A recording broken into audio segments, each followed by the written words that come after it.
Code है 822 IB, ठीक है।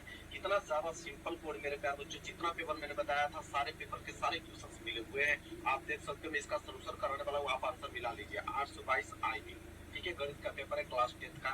और यहाँ पे जैसा देख पा रहे हो, देखिए कितना सिंपल सिंपल क्वेश्चन पूछा था। जो मैं क्वेश्चन पढ़ाया था वही क्वेश्चन आया था, ठीक है। आप कमेंट करके बता दीजिए मुझे जो पढ़ाया तो आया है कि नहीं। पहला क्वेश्चन देखिए, यदि 65 और 117 के एलसीएम को 65 P माइनस 117 के रूप में व्यक्त किया जाए तो P का मान क्या होगा मेरे प्यारे बच्चों। इसका राइट आंसर होगा 2 होगा। ये क्वेश्चन मैंने कराया हुआ है, आप देख सकते हो। इसके बाद देखिए पहला का P सही है। आगे अगर हम बढ़ेंगे, देखिए ये भी प्रश्न कितना सिंपल है। 2 10 45 अंश बटे 1 प्लस 10 स्क्वायर 45 अंश। सिर्फ 10 45 अंश का वैल्यू रख के सिर्फ इसका मान निकालना है मेरे प्यारे बच्चों। मान निकालोगे तो इसका सी आंसर आएगा, एक आंसर इसका आएगा मेरे प्यारे बच्चों। आगे देखिए तीसरा क्वेश्चन, 15 18 24 का लसा। अब बताओ लसा नहीं ज्ञात कर पाओगे तो क्या कर पाओगे। लसा जब इसका ज्ञात करोगे मेरे प्यारे बच्चों डी आंसर आएगा, 360 इसका आएगा। इसके बाद आगे बढ़िए, अगला देखिए क्वेश्चन नंबर 4। अब कह रहा सरलता दो, इसको काटिए, काट के बिल्कुल इसका छोटा कीजिए। जब इसको काट के छोटा करेंगे तो आएगा 4/5 तो चौथे का ये जो है बिल्कुल राइट आंसर। क्या क्वेश्चन हो गया।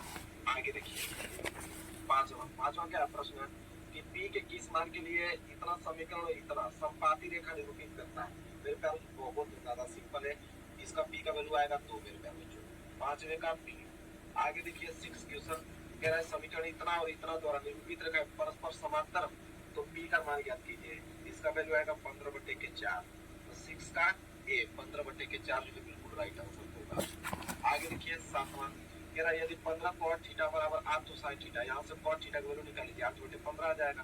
फिर यहाँ पे sin थीटा का वैल्यू निकाल लीजिए त्रिभुज बनाकर।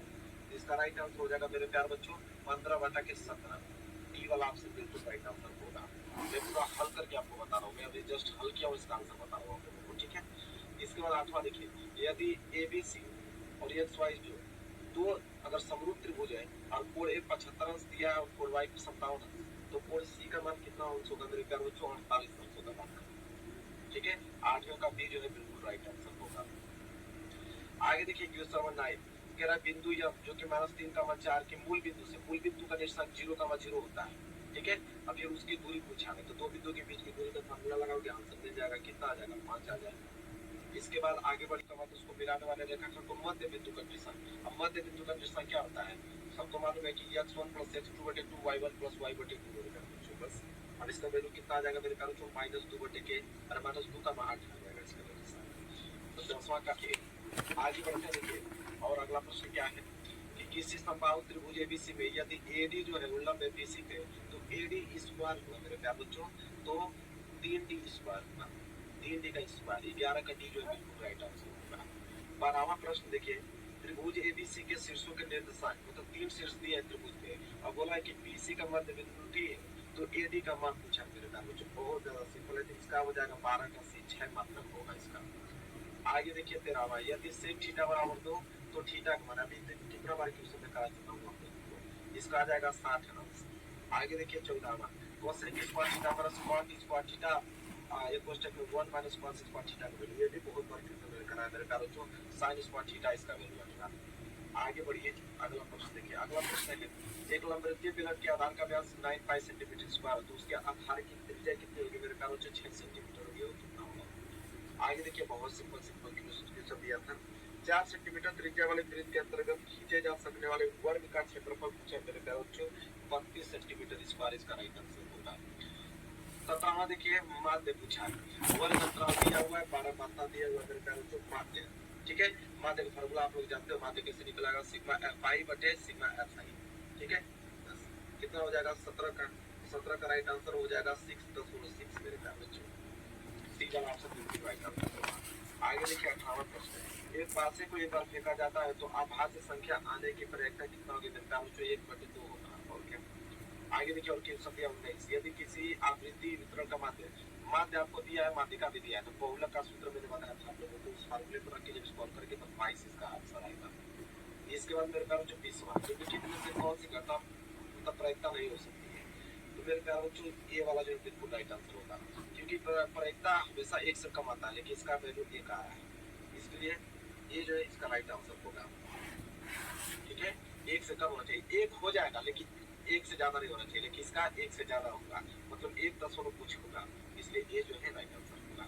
आगे देखिए, तो 20 ऑब्जेक्टिव क्वेश्चन था ना, यहाँ से खंड ब है मेरे ख्याल जो वर्णनात्मक प्रश्न, देखिए कितना सिंपल क्वेश्चन पूछा है। यदि cot a बराबर b बटे, तो सिद्ध कीजिए कि b sec a बटे a cos a के बराबर 1 मेरे ख्याल में। बहुत सिंपल 2 नंबर के लिए प्रश्न है, पूरा क्वेश्चन में कराया था मेरे ख्याल में। x के किस मान के लिए, देखिए 2x, x plus 8, 3x plus समांतर श्रेणी में होंगे मेरे ख्याल में। और ये प्रश्न तो मैं ऑलरेडी करा चुका हूँ कि सिद्ध कीजिए कि तल बिंदु एक अपरिमेय संख्या है। आगे देखिए, एक घन का आयतन दिया हुआ है, तो इसका संपूर्ण पृष्ठीय क्षेत्रफल पूछा, इसका फार्मूला लगाइए, आंसर आपके साथ होगा। बिंदु इतना और इतना को मिलाने वाले रेखाखंड एक संबंधित दो के अनुपात में अंतर विभाजित करते हैं, तो उसके बिंदु का निर्देशांक ज्ञात कीजिए। मेरे प्यारों से ये भी प्रश्न मैंने अंतर विभाजन वाला आपको बताया था, ठीक है। ये भी प्रश्न आई होप कर लिए होंगे आप लोग। ये देखिए माध्य पूछा है, फिर वही वर्ग अंतराल दिया है, आवृत्ति दिया हुआ है, माध्य पूछा है। आगे देखिए, ये 2-2 नंबर वाले प्रश्न थे, आप देख सकते हो मेरे प्यारों की जितना में पढ़ा था ये आया ही नहीं है। ये पूरा पूरा के साथ में कह रहा हूँ कि 5 खंड से 5 खंड करना। अब देखो बिंदु दिया है, एक बिंदु यह दिया है और यह कह रहा है कि जोड़ने वाले रेखाखंड किस अनुपात में विभाजित करेगा, अनुपात यम1 संबंध यम2 के अनुपात में विभाजित करेगा, वहां से वैल्यू निकाल लीजिए। इसके बाद देखिए बिंदु ए से जो एक वृत्त के केंद्र को 7.5 सेंटीमीटर दूरी पे वृत्त की स्पर्श रेखा की लंबाई 6 सेंटीमीटर, वृत्त की त्रिज्या ज्ञात कीजिए। 4 नंबर के लिए प्रश्न है, सारे प्रश्न पढ़ाए गए हैं।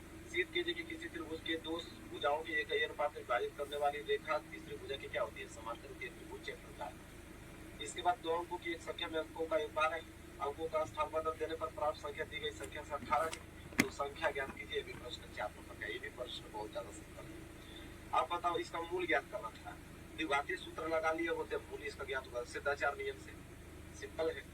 इसके देखिए फिर माध्यिका पूछा है, माध्यिका वर्ग अंतराल आवृत्ति, ये तो बहुत सिंपल है, माध्यिका बहुलक निकालने के लिए। अब आइए 6 नंबर वाला प्रश्न देख लीजिए क्या दिया है। एक ठोस बेलन के आकार का है और इसके दोनों सिरों पर अर्धगोले हैं। इस ठोस की कुल ऊंचाई अगर 19 सेंटीमीटर है, बेलन की त्रिज्या 3.5 सेंटीमीटर, ठोस का आयतन और संपूर्ण पृष्ठीय क्षेत्रफल का ज्ञात कीजिए। 6 नंबर का, अगर ये प्रश्न नहीं कर पाते हो तो अथवा करके दिया है। एक लंबवृत्तीय शंकु का तिर्यक ऊंचाई 13 सेंटीमीटर है, संपूर्ण पृष्ठीय क्षेत्रफल 90 सेंटीमीटर स्क्वायर, इसके आधार का व्यास ज्ञात कीजिए। 6 नंबर के लिए प्रश्न। इसके बाद आइए चौथा प्रश्न देखिए, सारे प्रश्न इजी थे। 7 सेंटीमीटर ऊंचे भवन के शिखर पर एक केबल टावर के शिखर का उन्नयन कोण 60 अंश है और उसके पाद का अवलंबन कोण 45 अंश है। केबल टावर की ऊंचाई ज्ञात कीजिए। 6 नंबर। अगर नहीं कर पाते तो अथवा करके प्रश्न दिया है कि जब सूर्य का उन्नयन कोण पाई से थीटा हो जाता है, तो क्षैतिज तल में खड़े स्तंभ का छाया 1 सेंटीमीटर अधिक हो जाता है, तो स्तंभ ऊंचाई। ये वाला प्रश्न हमने नहीं करा था, लेकिन ये वाला प्रश्न तो कराया था, ये वाला तो कम से कम कर लिए होते, ये भी हो गया आप लोग। इसके बाद लास्ट प्रश्न देखिए 5वां, कि दो संख्याओं का योग 8, उनके व्युत्क्रमों का योग 8 बटे 15 संख्या ज्ञात कीजिए। कितना सिंपल है 6 नंबर का। अगर नहीं कर पाओगे तो ये वाला प्रश्न नहीं कराया, तो दोनों प्रश्न कराया था। दो क्रमागत धनात्मक पूर्णांक ज्ञात कीजिए जिनके वर्गों का 365 है। यही पेपर है मेरे प्यारे बच्चों। अब आपको समझ में आ गया ना कि जितना पढ़ाया था मैथ में आया। अब विज्ञान की बारी है, विज्ञान में पूरा का पूरा आप जितना वीडियो बना रहे हो सारा विज्ञान का देख के ही जाना, उसमें भी बहुत अच्छा स्कोर कर जाओगे मेरे प्यारे बच्चों। वीडियो को लाइक कर देना, चैनल पर तो चैनल को सब्सक्राइब कर लेना। मिलेंगे एक प्यारे से नेक्स्ट वीडियो में, तब तक के लिए